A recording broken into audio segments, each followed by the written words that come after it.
유치권이 무엇인지, 유치권이 성립되려면 대지에도 혹시 유치권이 성립된 경우가 있나요? 허위 신고자였던 거예요. 허위요? 막 그동안 너무 괴롭힘을 당하고 막 그랬어요.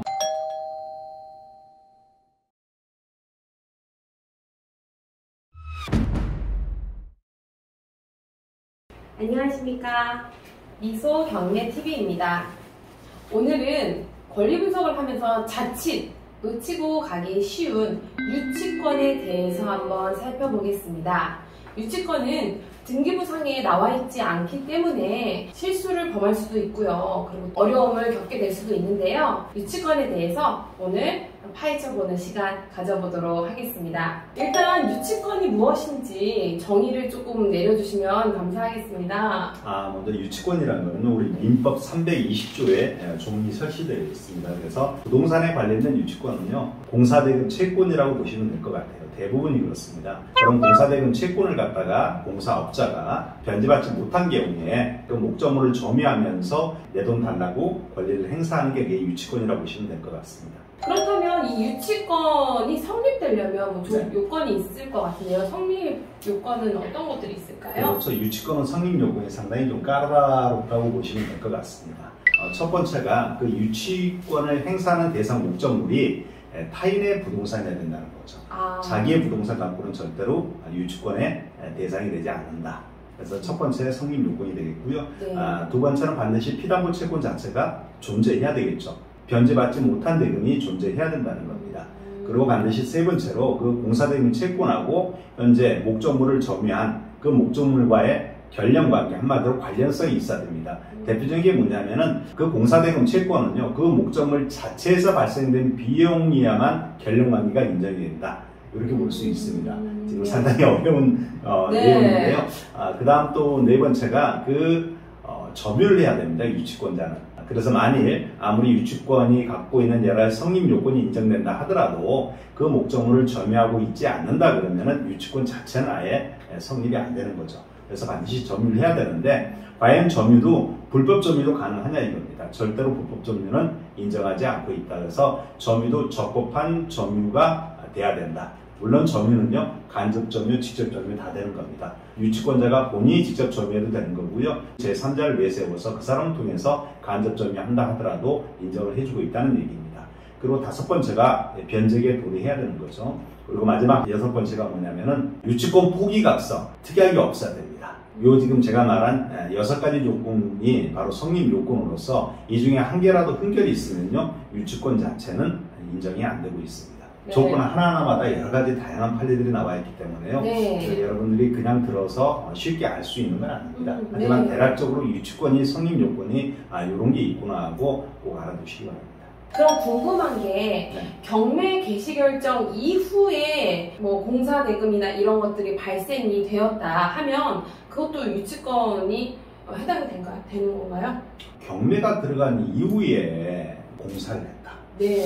사실관계는 사실상 그렇게 나오지는 않은 사안이지만, 만일 뭐 이렇게 어떤 부동산을 모르고 들어가서 나중에 후에 유치권이라는 권리를 주장할 수 있는 공사대금 채권이 존재한다고 가정했다. 네. 이렇게 우리가 본다 그래도 경매가 들어간 이후에 점유는 인정을 안 해주고 있습니다. 그리고 아까 성립 요건 중에 하나가 적법한 점유 말씀드렸죠. 하지만 우리 경매에서 적법한 점유라는 거는 압류 등기 전에, 한마디로 경매가 개시 등기 전에 이미 점유를 하고 있어야 적법한 점유로 인정이 된답니다. 그래서 그 점유가 이미 경매 실제 이후에 하고 있는 상태이기 때문에 아무리 공사대금이 실제 존재한다 하더라도 주장할 수 없겠죠. 유치권자로 이제 신고를 한 사람이 나중에 알고 보니까 허위 신고자였던 거예요. 허위요? 그럼 그분들한테 어떻게 처벌 가능할까요? 허위의 유치권, 한마디로 허무인이라든가 가장 유치권을 신고함으로 인해서 경매 절차를 갖다가 방해하는 거거든요. 왜냐하면 유치권이 누군가 있다면 그 경매 대상 물건들은 아무래도 입찰자들이 약간씩은 줄어들 수밖에 없겠죠. 그러다 보니까 다른 피해를 보는 사람들이 존재합니다. 그래서 그걸 허무인 아니면 허위의 유치권, 이런 권리자들이 만약 신고해서 그 사람이 발각이 됐다 그러면은 경매 방해죄로 처벌될 수가 있습니다. 실제 뭐 한 6개월의 실형까지 선고된 사람도 있고 그렇습니다. 그렇군요. 네. 그리고 또 한 가지 궁금한 건요, 아무런 건물도 없는 그런 대지, 대지에도 혹시 유치권이 성립되는 경우가 있나요? 있죠, 충분히. 토지 자체에 대한 어떤 유익비 성질을 가진 지출이 있다 그러면 당연히 될 수가 있겠죠. 예를 들어 내가 그 땅을 조성하기 위해서 어떤 성토를 했다든가 아니면 절토했다든가 정지 작업을 해서 뭐 아수콘 작업을 했다든가 평탄 작업을 했다는 거죠. 이름으로 인해서 토지의 가치가 높아질 수 있겠죠. 네. 그런 경우에 토지가 경매로 나왔을 때 그래서 그런 유익비 가지고 토지에 대한 유치권을 충분히 주장할 수가 있죠. 대신 점유가 수반돼야 되겠죠. 그러면 대지에 건축물이 존재를 하는 거죠. 근데 그 건축물에 대한 유치권을 행사하는 사람이 혹시 그 대지에도 유치권 행사를 할 수 있을까요? 건물을 점유하면서 유치권을 주장하지 않습니까? 그럼 그 건물이 실제 토지의 가치에 부합되어 있는 상태이기 때문에요. 당연히 토지도 같이 유치권의 대상물이 될 수 있죠. 근데 이제 이게 경매에 들어오면 약간씩 달라집니다. 어떻게 될 것 같습니까? 관련이 있기 때문에 행사할 수 있지 않을까 싶어요, 저는. 그래서 아까 제가 말씀드린 것 중에 피담보 채권과 점유하고 있는 목적물 자체에 대해서 결론관계, 관련성이 반드시 있어야 된다고 말씀드렸잖아요. 그래서 우리 경매 실무에서 토지만 경매로 나왔을 때 그 위에 건물을 지어서 그 건축물에 점유하고 있는 유치권자가 유치권을 갖다가 토지 경매 사건에서 행사했을 때 과연 결련성이 있다 없다고 판례는 얘기하고 있습니다. 그래서 같이 나온 경우는 다르겠지만 토지만 나왔을 경우에는 그 건물 가지고요 유치권 주장할 수 없다 이렇게 보는 것 같습니다. 그렇군요.